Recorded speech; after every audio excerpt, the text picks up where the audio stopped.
लागी। हे करेलू छठ बरतिया केकरा लागी। हे करेलू छठ बरतिया केकरा लागी। हमरो जे स्वामी कवने ऐसन स्वामी से उनके लागी।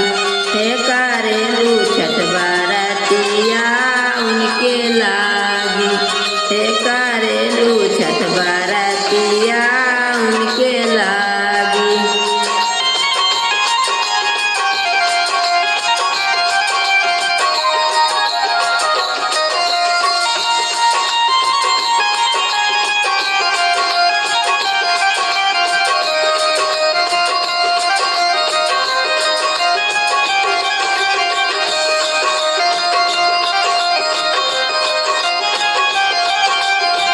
केलवा के पात परे उगेलन सूरुजा माला धाकी झुकी।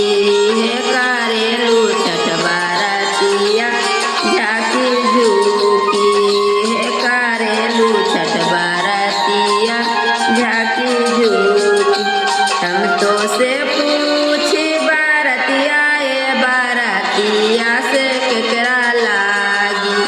हे करेलू छठ बरतिया केकरा लागी।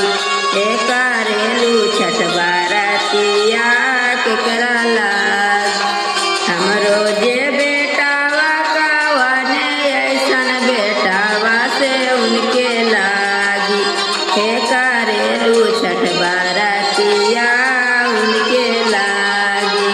हे करेलू छठ बरतिया उनके लागी।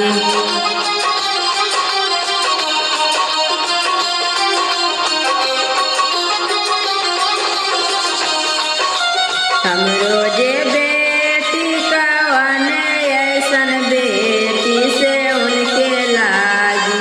हे करेलू छठ बरतिया उनके लागी। हे करेलू छठ बरतिया उनके लागी। नेमुआ के पात पर उगेलन सूरुजा माला झाकी झुकी। हे करेलू छठ बरतिया झाकी झुकी।